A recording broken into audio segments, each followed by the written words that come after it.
മുഖ്യമന്ത്രി ഒറ്റയടിക്ക് എന്നെ തള്ളി പറയുകയും ഞാനാണ് ഇതിന്റെയൊക്കെ പിന്നിലെന്ന് വരുത്തി തെക്കുന്ന രീതിയിൽ അദ്ദേഹം സ്റ്റേറ്റ്മെന്റ് നടത്തുകയും പൊളിറ്റിക്കൽ സെക്രട്ടറി പി ശശിക്കെതിരെ ഞാൻ നടത്തിയ പരാമർശം അവജ്ഞയോടെ തള്ളിക്കളയുന്നു എന്നാ പറഞ്ഞത്. നിങ്ങളൊക്കെ ഓർക്കുന്നുണ്ടാവും. അവജ്ഞയോടുകൂടി തള്ളിക്കളയുന്നു. ADGP അജിത് കുമാർ എന്ന് പറയുന്ന ഉദ്യോഗസ്ഥന് ക്ലീൻ ഷീറ്റ് നൽകുകയായിരുന്നു ആ പത്രസമ്മേളനത്തിൽ അദ്ദേഹം നൽകിയത്. അപ്പോഴാണ് എനിക്ക് ഈ കാര്യങ്ങൾ ബോധ്യപ്പെടുന്നത്. അപ്പോൾ സ്വാഭാവികമായും പിന്നീടുള്ള എന്റെ അന്വേഷണവും കണക്കുകൂട്ടലുകളുമാണ് ഈ കാര്യങ്ങൾ എത്തി നിൽക്കുന്നത് പിണറായി വിജയൻ എന്ന് പറയുന്ന കേരളത്തിന്റെ മുഖ്യമന്ത്രിയുടെ കുടുംബത്തിലാണ് എന്നത്. മുഖ്യമന്ത്രി എന്നെ തള്ളിപ്പറയുകയും ഞാൻ അതിനെ തിരിച്ച് കാര്യങ്ങൾ പറയുകയും ചെയ്തതോടുകൂടി എന്നെ സപ്പോർട്ട് ചെയ്തിരുന്ന ഈ പറയുന്ന CPMന്റെ ലീഡർഷിപ്പ് പിന്നെ ഒരു കമ്മ്യൂണിക്കേഷൻ ഇല്ലാതാവാണ്.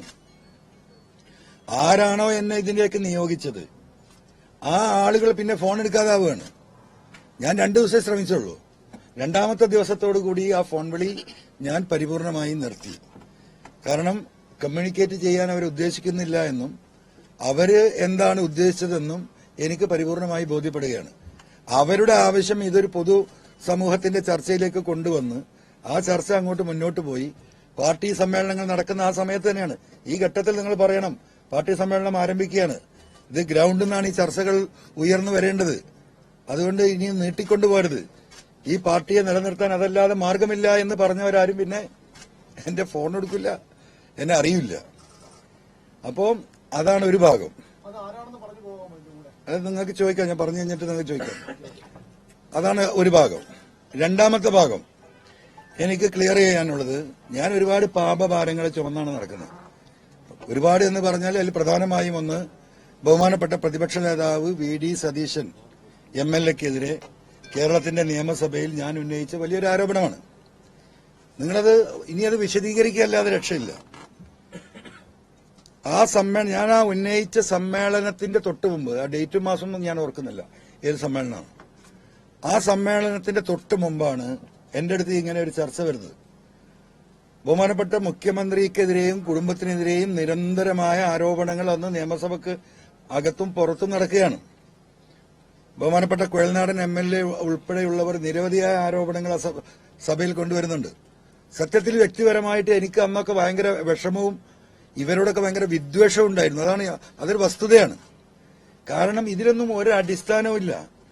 ഒരു മനുഷ്യനെ ഒറ്റയ്ക്ക് ഇരുന്നു കൊണ്ട് ഏകാംഗമായി ആക്രമിക്കുകയാണ്. ഇങ്ങനെ ഒരു രാഷ്ട്രീയമുണ്ടോ എന്നൊക്കെ പല ഘട്ടത്തിലും എനിക്ക് തോന്നി നിൽക്കുന്ന ഒരു മാനസികാവസ്ഥയിലാണ്. ഈ ഘട്ടത്തിലാണ് പാർട്ടിയുടെ ലീഡർഷിപ്പ് മായി സംസാരിച്ചിട്ടാണ് എന്ന് പറയുന്നു പൊളിറ്റിക്കൽ സെക്രട്ടറി P ശശിയാണ് ഇങ്ങനൊരു വിഷയമുണ്ട്, അത് നമുക്ക് സഭയിൽ ഉന്നയിക്കണം എന്ന് പറഞ്ഞു. അന്ന് ആ സഭ പെട്ടെന്ന് എന്തോ ഒരു കാരണമുണ്ടായി വെച്ച ഡേറ്റിന്റെ ഒരു 3-4 ദിവസം മുമ്പ് സഭ ക്ലോസായി.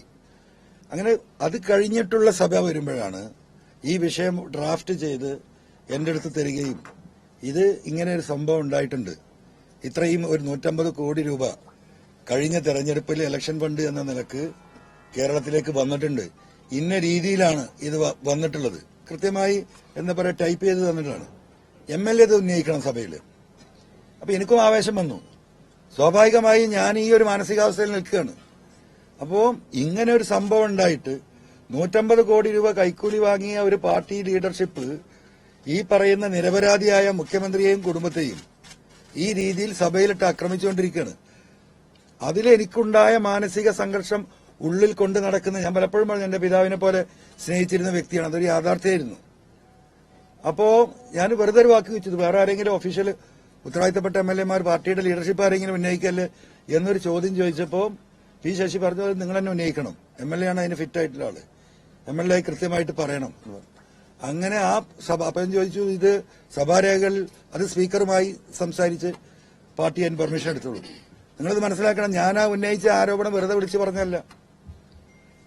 സ്പീക്കർക്ക് പരാതി നൽകി ഉന്നയിക്കാനുള്ള വിഷയം സ്പീക്കർക്ക് നൽകി with the permission of the സ്പീക്കറാണ് ഞാൻ സഭയിൽ ഉന്നയിച്ചത്.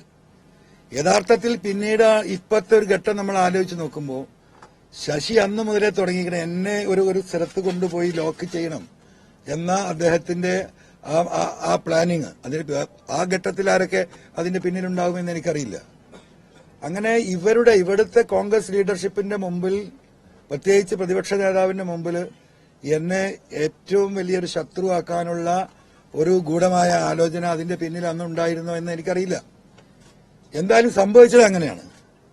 അപ്പം എന്നെ സംബന്ധിച്ചിട്ട് എനിക്ക് കേരളത്തിലെ 3.5 കോടി ജനങ്ങളോട് ഈ വിഷയത്തിൽ പറയാനുള്ള ഒരു കാര്യം എന്ന് പറയുന്നത്, ഈ വിഷയത്തിൽ അദ്ദേഹത്തിനുണ്ടായ മാനഹാനിക്ക് ഞാൻ കേരള സമൂഹത്തോട് മാപ്പ് ചോദിക്കുകയാണ്. ആത്മാർത്ഥമായി മാപ്പ് ചോദിക്കുകയാണ്. ബഹുമാനപ്പെട്ട പ്രതിപക്ഷ നേതാവിനും അദ്ദേഹത്തിന്റെ കുടുംബത്തിനും അദ്ദേഹത്തിന്റെ ബന്ധുക്കൾക്കും അദ്ദേഹത്തെ സ്നേഹിക്കുന്നവർക്കുമുണ്ടായ വിഷമത്തിൽ അവരോട് മാപ്പ് ചോദിക്കുകയാണ്. ബഹുമാനപ്പെട്ട പ്രതിപക്ഷ നേതാവ് ഇതിന്റെ വസ്തുതകൾ മനസ്സിലാക്കി ഇത് ഉൾക്കൊള്ളണമെന്നും എന്റെ മാപ്പപേക്ഷ സ്വീകരിക്കണമെന്ന് അദ്ദേഹത്തോട് സ്നേഹപൂർവ്വം അഭ്യർത്ഥിക്കുകയാണ്. ഇതാണ് ഇതിന്റെ മറ്റൊരു ഭാഗം. പിന്നെ നിങ്ങളുടെ അടുത്ത ആകാംക്ഷ, നിലമ്പൂരിൽ മത്സരിക്കുമോ? ഞാൻ മത്സരിക്കുന്നില്ല. ഞാൻ നിലമ്പൂരിൽ UDF നടത്തുന്ന കോൺഗ്രസ് സ്ഥാനാർത്ഥിക്ക് ഞങ്ങളുടെ മുഴുവൻ ശക്തിയും ഉപയോഗിച്ച് നിരുപാധികമായിട്ടുള്ള പിന്തുണ കൊടുക്കാൻ ഞങ്ങൾ തീരുമാനിച്ചിരിക്കുന്നത്. നിരുപാധികമായ പിന്തുണ. കാരണം ഇവിടെ ഈ സർക്കാരിന്റെ അവസാനത്തിൽ നടക്കുന്ന ഈ ഉപതെരഞ്ഞെടുപ്പ് പിണറായിസത്തിനെതിരെയുള്ള അവസാനത്തെ ആണിയായി ഇത് മാറേണ്ടതുണ്ട്. ഞങ്ങൾ ഔദ്യോഗികമായി ബഹുമാനപ്പെട്ട സ്പീക്കർ സ്വീകരിച്ചു കഴിഞ്ഞാൽ ബഹുമാനപ്പെട്ട മമതാ ബാനർജിയെ ബംഗാളിൽ പോയി കണ്ട് ഞാൻ നേരിട്ട് ഈ പറയുന്ന മെമ്പർഷിപ്പ് സ്വീകരിച്ചതിന് ശേഷം ആ രാഷ്ട്രീയ പാർട്ടിയുടെ പ്രവർത്തനമായി ഞങ്ങൾ മുന്നോട്ട് പോകും. ഇതിനെ സഹായിക്കുന്ന മുഴുവൻ ആളുകളെയും ഇപ്പോ ഈ വിഷയത്തിൽ ഞങ്ങളോടൊപ്പം നിൽക്കുന്ന മലയോര കർഷകരുടെ മുഴുവൻ പിന്തുണയും ആർജിച്ചുകൊണ്ട് പിണറായിസത്തിന്റെ അവസാനം നിലമ്പൂർ നിയോജക മണ്ഡലത്തിലെ ഈ ബൈ ഇലക്ഷനിലായിരിക്കും. അതുകൊണ്ട് പരിപൂർണമായ പിന്തുണ അവർക്ക് കൊടുക്കുകയാണ്. ഇപ്പൊ നിങ്ങൾ നോക്കണം, ഇനി എത്ര ദിവസമല്ലേ ഈ പിണറായിസം? 482 ദിവസം ഇനി ബാക്കിയുള്ളത്. ആരും അധികം കൊമ്പൊന്നും കോർക്കണ്ട. 482 ദിവസം അതിന്റെ കൗണ്ട് ഡൗൺ ആരംഭിക്കുകയാണ്. ഇന്ന് തുടങ്ങുകയാണ്. PV അൻവർ പാർട്ടിയിൽ നിന്ന് പോയിട്ട് ഒരു രോമം പോയില്ലല്ലോ എന്ന് പറഞ്ഞവരുണ്ട്. അത് നമുക്ക് കാണാം. അത് നമുക്ക് കാണാൻ പോകുന്ന പൂരമാണ്. അപ്പോ കേരളത്തിൽ നമുക്കറിയാം DIC ഉണ്ടായതിനു ശേഷം ഒരു 30% ആളുകൾ DIC തിരിച്ച് കോൺഗ്രസിലേക്ക് വന്നപ്പോൾ ഞാൻ ഉൾപ്പെടെ കേരളത്തിന്റെ വിവിധ ഭാഗങ്ങളിൽ സ്കേറ്റേഡായി കിടക്കുകയാണ്. അവരൊക്കെ പല പാർട്ടിയിലുമായി പോയി, പലതിലും രാഷ്ട്രീയ പ്രവർത്തനം നിർത്തി. ഇവരെയൊക്കെ സ്വരൂപിക്കും. പല വിവിധ രാഷ്ട്രീയ പാർട്ടികളിൽ നിന്ന് തെറ്റിപ്പിരിഞ്ഞു നിൽക്കുന്നവരുണ്ട്, അവജ്ഞ അനുഭവിച്ചു നിൽക്കുന്നവരുണ്ട്. പിണറായിസത്തിനെതിരെ നിലപാട് സ്വീകരിക്കാത്തതിന്റെ പേരിൽ പാർട്ടിക്കുള്ളിൽ മൌനികളായി നിൽക്കുന്ന ആയിരക്കണക്കിന് സഖാക്കളുണ്ട്. ഇവരെ മുഴുവൻ കൂട്ടിയോജിപ്പിക്കുന്ന ഒരു രാഷ്ട്രീയ പ്രവർത്തനം ഇവിടെ ഉണ്ടാകും. ആ രാഷ്ട്രീയ പ്രവർത്തനം ശക്തമായി മുന്നോട്ട് കൊണ്ടുപോകും. അതില് എനിക്ക് നിലമ്പൂരിലെ കാര്യത്തില് കേരളത്തിലെ പ്രതിപക്ഷ UDF നേതൃത്വത്തോട് അഭ്യർത്ഥിക്കാനുള്ളത്, നിലമ്പൂർ ഒരു മലയോര മേഖലയാണ്. സ്വാഭാവികമായിട്ടും ആ മലയോര മേഖലയിൽ മത്സരിപ്പിക്കുന്ന സ്ഥാനാർത്ഥി ആ മലയോര മേഖലയിൽ നിന്നുള്ള കൃത്യമായി ഈ വിഷയങ്ങൾ അറിയുന്ന ഒരു വ്യക്തിയായിരിക്കണം.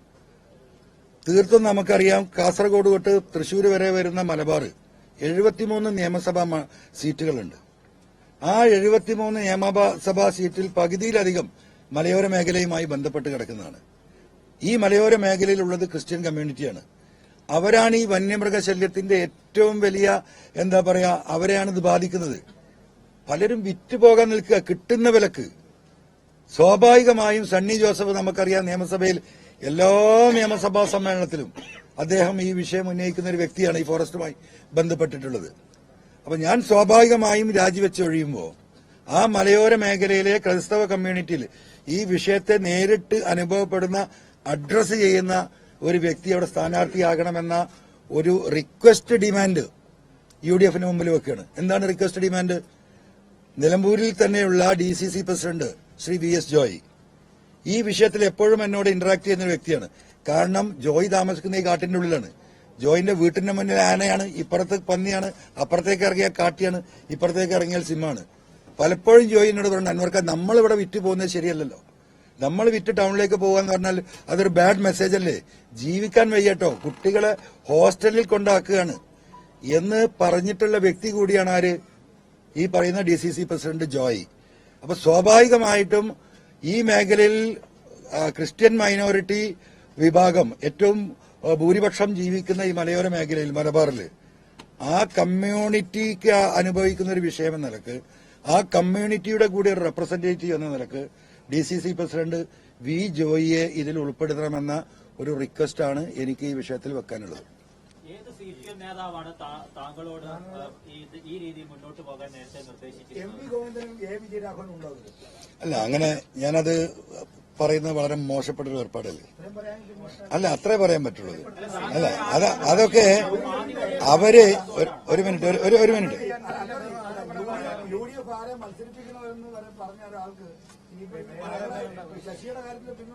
അല്ല, അതില് ഞാൻ എന്റെ നയം വ്യക്തമാക്കാം. അതിലെന്റെ നയം എന്ന് പറയുന്നത് അത് തീർത്തും അവരുടെ വ്യക്തിപരമായി അവരെ എന്നെ വിശ്വസിച്ച് പറഞ്ഞതാണ്. ഗോവിന്ദമാഷ് ഉൾപ്പെടെയുള്ള പാർട്ടി നേതൃത്വം അറിഞ്ഞുകൊണ്ടാണോ താങ്കൾ വളരെ സമുന്നത മുഖ്യമന്ത്രിയുടെ ഓഫീസ് ഉൾപ്പെടെ ഉള്ളവർക്കെതിരെ ഇത്രയും ഗുരുതരമായിട്ടുള്ള ആരോപണങ്ങൾ ഉന്നയിക്കുകയും അതിൽ ഉറച്ചു നിന്നുകൊണ്ട് അത് ആവർത്തിക്കുകയും ചെയ്തത്? ഞാൻ ഇപ്പോഴും അതിൽ ഉറച്ചു നിൽക്കുകയാണ്. ഞാൻ ഉന്നയിച്ച ആരോപണങ്ങൾ ഇപ്പോഴും ഭൂമിയിൽ നിലനിൽക്കുകയാണ്.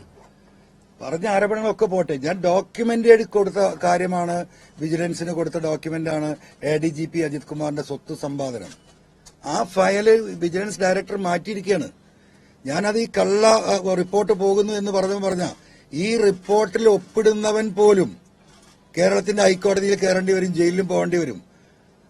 ഞാൻ കൊടുത്ത ഡോക്യുമെന്റിനെ വളച്ചൊടിച്ചൊരു റിപ്പോർട്ടാണ് കൊടുത്തത്. അതുകൊണ്ട് അദ്ദേഹം മടക്കിയത്. അദ്ദേഹത്തിന് അറിയാം അദ്ദേഹത്തിന് സമാധാനം പറയേണ്ടിയിരുന്നത്. ഞാൻ അദ്ദേഹത്തിന് ഉൾപ്പെടെയുള്ളവരോട് പറഞ്ഞാണ്, ആരാണോ ഇതിൽ കളിക്കുന്നത് ആ ബാക്കിയുള്ള തെളിവ് വെച്ച് റിപ്പോർട്ട് കൊടുക്കട്ടെ. ഹൈക്കോടതിയിൽ ഞാൻ പോകും, ഒരു ജുഡീഷ്യൽ അന്വേഷണത്തിൽ ഞാൻ ഇടപെടുന്നു പറഞ്ഞ. അതുകൊണ്ടാണ് ഇപ്പോ അദ്ദേഹത്തിന് ക്ലീൻ ചീറ്റ് കൊടുത്ത വിജിലൻസ് ഡയറക്ടറുടെ റിപ്പോർട്ട് ഡയറക്ടർ മടക്കിയിരിക്കുന്നത്. ഞാൻ ADGP അജിത് കുമാറും P ശശിയുമായി ഈ പറയുന്ന സാജൻ സക്കറിയ വിഷയത്തിലാണല്ലോ ഞാൻ ഉടക്കുന്നത്. ആ സാജൻ സക്കറിയ വിഷയത്തിൽ അവരെ ഉടക്കിയ എന്നാണ് ഞാൻ മനസ്സിലാക്കുന്നത്. If something somewhere is wrong. അതിനുശേഷമാണ് ഞാൻ വ്യക്തിപരമായി ഈ അന്വേഷണവുമായി പോകുന്നത്. ഈ അന്വേഷണങ്ങൾ നടത്തി എനിക്ക് കിട്ടിയ തെളിവുകളുടെ അടിസ്ഥാനത്തിലാണ് ലീഡർഷിപ്പുമായി ഞാൻ സംസാരിക്കുന്നത്. ആ ഘട്ടത്തിലാണ് അവർ പറയുന്നത് നിങ്ങൾ ഈ വിഷയം ഉന്നയിക്കണമെന്ന്. ഇപ്പൊ ഞാൻ ചോദിക്കട്ടെ, ഒരുത്തൻ ജയിലിൽ കിടക്കുന്നുണ്ടല്ലോ ഇവിടെ എറണാകുളത്ത്, ബോബി ചെമ്മണ്ണൂര്. എന്താ ചെയ്ത കുറ്റം നമുക്കെല്ലാവർക്കും അറിയാലോ, നമ്മളതിലേക്ക് കിടക്കുന്നില്ല. അതിലും വലിയ മാരകമായ കുറ്റം ചെയ്ത, രാജ്യദ്രോഹ കുറ്റം ചെയ്ത ഒരുത്തൻ ഇപ്പോഴും അവിടെ ഇരുന്നിട്ട് വിളമ്പുകയാണ് അല്ലേ? വല്ല നിയമമുണ്ടോ? വല്ല IT ആക്ട് ഉണ്ടോ? ആ നിയമത്തിന്റെ എല്ലാ നൂലിഴകൾ കീറി മുറിച്ച് സുപ്രീം കോടതിയിലെ ഏറ്റവും ലീഗൽ ഒപ്പീനിയൻ നൽകുന്ന സീനിയർ ലീഗൽ ഒപ്പീനിയൻ വാങ്ങിയിട്ട് കൂടിയാ കൊടുക്കുന്നത്. ഇന്ന പ്രകാരം ഇവൻ ഇതിന് കുറ്റവാളിയാണ്. 2000 ഇൻഫർമേഷൻ ടെക്നോളജി ആക്ട് 66F പ്രകാരം അവനെ കേസെടുക്കാം. ആ കേസെടുത്താൽ അത് നോൺ ബെയിലബിൾ ആണ്, അത് IT ടെററിസമാണ് എന്ന് ഡൽഹിയിലെ സുപ്രീം കോടതിയിൽ പോകുന്ന സീനിയർ ലോയർമാർ ഒപ്പീനിയൻ കൊടുത്ത കേസിലാണ് അവന് നടക്കുന്നത്. അപ്പം ഇവിടുത്തെ ഇരട്ടത്താപ്പ് എന്ത് താപ്പാ എന്ന് പറയാം? എന്ത് താപ്പാ പറയാ? അപ്പം ഇതാണ് ഇതിലെ മൊത്തത്തിലുള്ള സ്ഥിതി.